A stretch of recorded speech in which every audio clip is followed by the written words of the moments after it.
ஞான சாத்தியம். அல்ல பெருமான் நினைப்பை கடந்து நிற்பவர். நினைப்பை கடந்து நிற்பவர் நினைப்புல எட்ட முடியாது.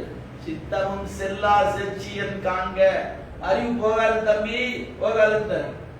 நான் கண்ண மூடி உட்கார்ந்தா கிடைச்சிக்குவாரா? கண்ண மூடி வேணா உட்கார்ந்துக்கலாம், கிடைப்பாரான்னு சொல்ல முடியாது.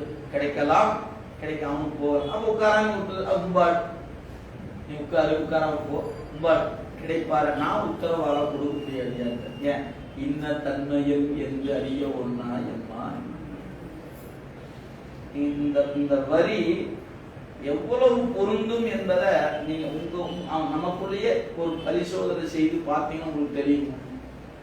எத்தனையோ வகைப்பட்ட நீங்க நம்மளுடைய இன்றைய சூழல், நீங்க அவங்கவுங்க சூழலை மனதில் வைத்துக் கொள்ளுங்க.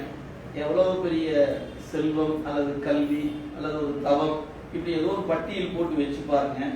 அந்த இடத்துல இருக்கக்கூடியவர்களுக்கெல்லாம் இன்னைக்கு உங்களுக்கு கிடைத்த ஒரு வாய்ப்போ அல்லது அறிவோ அவங்களுக்கு இறைவன் கொடுக்கணும்.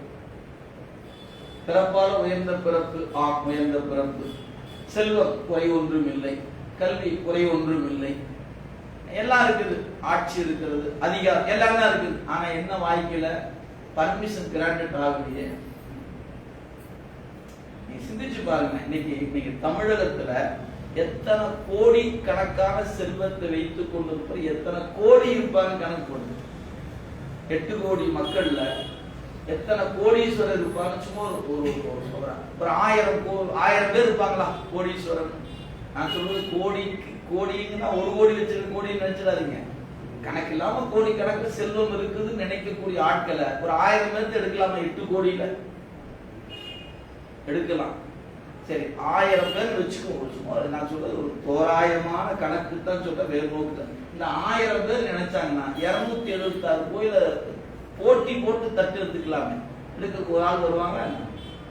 ஏன்? அது பண்டை நல் தவத்தால சேமித்த செல்வம். அந்த செல்வம் கிடைச்சிச்சு. செல்வம் கடலேத்தும் செல்வத்துக்கான பர்மிஷன் கிராண்டட் ஆகலையே. இருக்கு இல்லையா? என்ன பண்றது தெரியாம கிடக்கிறோம். இன்னைக்கு இங்க செல்வத்தை வச்சுக்கிட்டு என்னமோ போய் வெளிநாட்டுல உட்கார்ந்து இருக்க பல பேர் இருக்கிறாங்க. தன்னுடைய பெற்றோர்கள் சம்பாதித்து கொடுத்த செல்வம் அதுவே கணக்கில்லாம கிடக்குது. இவர் எதெல்லாம் விட்டு போட்டு இவர் நான் சம்பாதிச்சு தான் சாப்பிடுவேன் போய் அங்க போய் உட்காந்து அவர் என்னையா பண்ணிட்டு இருக்கிறாரு கேட்டா, அவங்க பெரிய ஆளா இருக்கிறாங்க. அங்க பேரு அவர் கோடிக்கணக்கு சம்பாதிக்கிறாரு. இப்ப இந்த செல்வம் சரி, அந்த செல்வம் சரி, எதுக்கு ஆகல? அந்த வாழ்க்கை கொடுத்த இறைவனுக்கு அது ஆச்சாரம் ஆகலையே. அது எப்படி கிடக்குது? யாரோ அனுபவிச்சுட்டு யாரோ அனுபவிச்சு கிடக்குது, சும்மா கிடக்குது. ஏங்க ஏன் சாமி பார்த்து நினைச்சு என்ன பண்ணிக்கலாம்? ஒரு அறிவு ஒரு தட்டு இருந்தாருன்னா அடிச்சு புடிச்சு வந்து கூட கொட்டிட்டு போயிடலாமே. ஏன் தட்டல? அவர்கிட்ட தாங்க கேட்க. ஏன்? அதுதாங்க ஏன்னே தெரிய மாட்டேங்குது.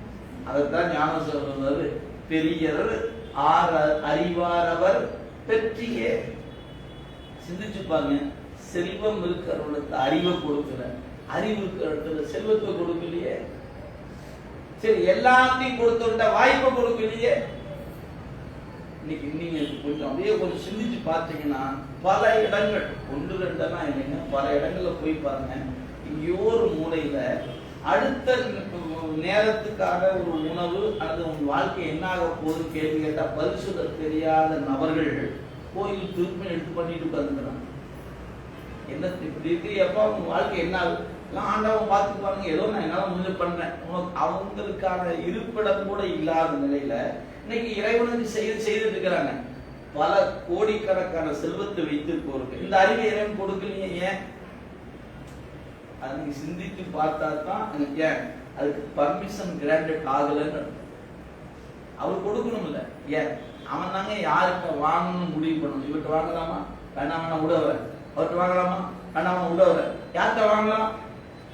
ஒரு மூட்டை தூக்கிட்டு இருக்கிற போய் ஒரு 100 ரூபா கொடுறாங்க வாங்கிக்கிறாரு. கோடிக்கணக்கு சம்பாதி. நீ காசு நீயே வச்சிருப்ப தம்பி, நமக்கு வேண்டான்னு ஏன் அவர்கிட்ட வாங்கினாரு, அவர் ஏன் வாங்கல? நீங்க விடைய கண்டுபிடிச்ச முடியுமா என்ன?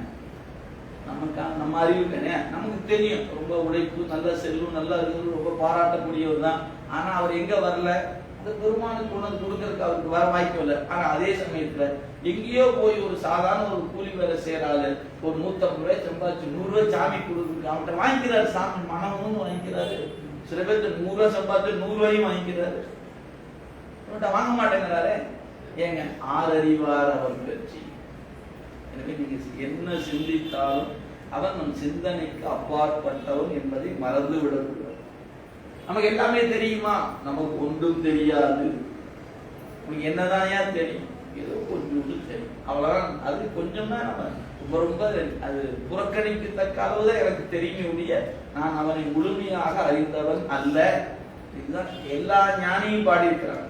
அந்த இடத்துல வைத்து பார்த்தீங்கன்னா பெரிய ஆர் அறிவார் அவர் பெற்றியை. எனவே எல்லாமா இருக்கிற பெருமானை